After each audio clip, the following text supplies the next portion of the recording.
What's up, everybody? So today's video, we're going to go over 5 really awesome sports cars that you can buy for just $10,000. Now 10 grand, that's honestly a really good budget. Maybe your first car or maybe your second car. And honestly, if you're going to spend that much money on a car, why get just your typical Honda Civic or Toyota Corolla when you can actually get something that is fun to drive? You can take it to the track, take it to the mountains, be a part of a car club with many people with the same car. So for number 1 on the list, we have the Mazda RX-8. That was actually a car that I really wanted to buy back when I was 16. Rotary engine is something you don't find in any other car. Rather than having pistons, it actually has a triangular shaped rotor that actually spins, completely different than a standard piston engine. But a cool characteristic with that engine, it is actually designed to rev really high. Once the engine's warmed up, when you redline it, that's where you get the full power out of it. It has a very strong power band in the higher RPM, and it drives like nothing else. The car is also extremely practical. It has rear doors in a 2-door coupe car. You can actually open them backwards and easily get into the back seats, and the trunk is also very nicely sized.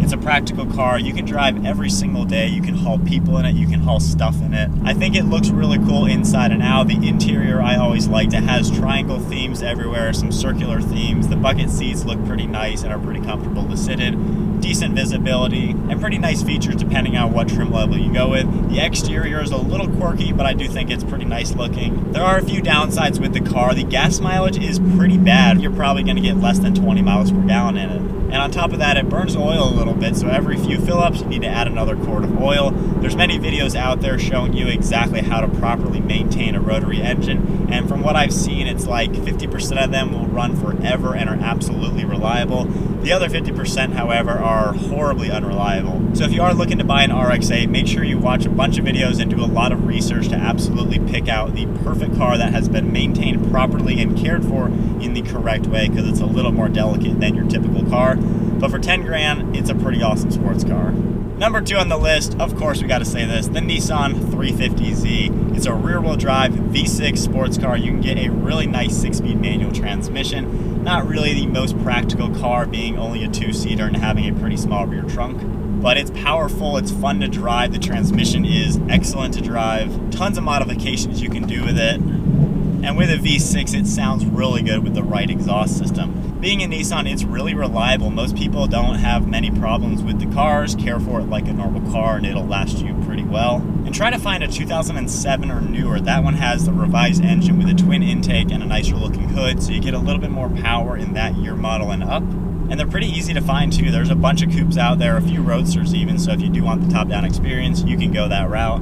But overall, for a 2-seater sports car, it's hard to beat the car. Reliability is good. There's a huge Z culture out there, so many Z people you can meet up with, do car meets and car shows and all sorts of fun things like that. It's a great car for drifting. A lot of people take old 350Zs, turn them into drift cars. They are really, really well built for that kind of thing. You can do autocrosses, track days, mountains, everything you can think of that has to do with having a fun sports car. You can do it in a 350Z. Number 3 on the list is the Scion FR-S. Now later last year, I made a video of $15,000 awesome sports cars, and the FR-S was on that list. And with the next model year coming out, FR-Ss are even cheaper. They depreciated very, very bad. And there are tons of them for that $10,000 mark. You are looking at all these cars close to 100,000 miles, maybe 80 to 100 is a pretty safe bet. But with the FR-S, it's a fairly new vehicle. It has tons of space with back seats and a large trunk. The handling in the car is one of the best handling cars I've driven. It's really, really light on its toes, super nimble. You can just toss it in every single direction. The clutch is lightweight, the shifter is really direct, and the steering is pretty nice as well. Only downside, it's pretty slow. It's very underwhelming when you pin the throttle. Nothing really happens, but don't buy that car expecting to have a drag car. Expect it to just be an amazing car for autocrosses, mountains, and track.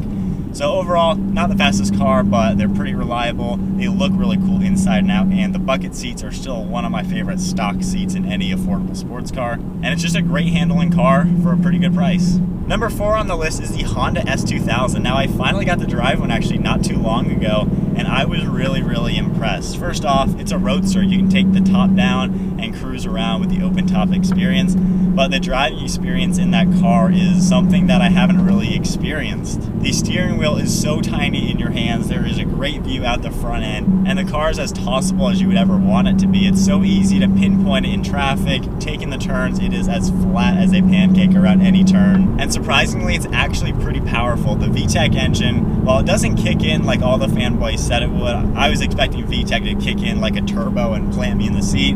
The VTEC just gives you that little extra bump in power where the car can actually get out of its own way. When you're on the highway, you get up to the higher RPM and it really does take off. So it actually has a decent amount of power in it. And if you get a later model, I think 2005 and newer, that one will actually have the revised engine with more torque to help you down low. And being such a lightweight car, the power is sufficient, but the handling is what you're really getting with that car. It's just a lot of fun to drive.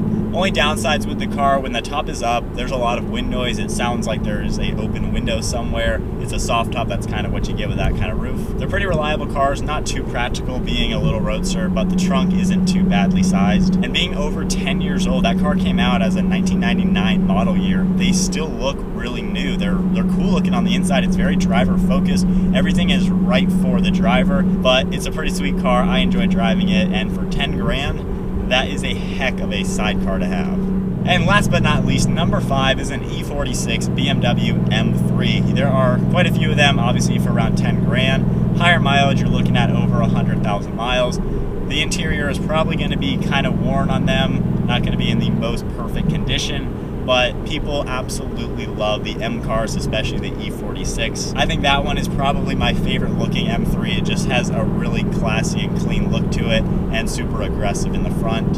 You can get a really nice manual transmission. You can also get the SMG gearbox, which I drove one of them recently. Not my favorite. It's a very old school single clutch system. When you hit the paddle and shift, it jerks forward for a while and then re-engages as if you're driving a manual very slowly. So definitely stick with the manual if you're going with an M3. Like a few of the other cars, it's pretty practical. You have rear seats, a big trunk, so you can have it as your daily driver. And with over 300 horsepower, it's a pretty quick car, really fun to drive. One of the cool things with the older BMWs, the steering wheel feel is so heavy. It feels like no other car I've driven. It's just very mechanical to turn. You have to put some muscle into it, and it gives it really good driver feedback. It really makes you feel like you are controlling the car. There's no slop. There's no variable sense of the steering wheel changing as you're turning. It's just really, really direct feeling. There's a lot of modifications for the car. They've been around for quite a long time, and people absolutely love them, so there is a lot of aftermarket support.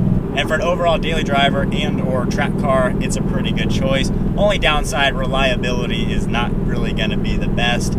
The other cars, being a Japanese sports car, you're really not going to have many issues. But the M3, expect to have a couple $1,000 repairs come up through your ownership time. Not the end of the world, but definitely budget for that. Well, there you go, everybody. Those are 5 sports cars that you can buy for $10,000. Honestly, they're all pretty good options. Really test drive them, see which one works for you, see which one you like the best.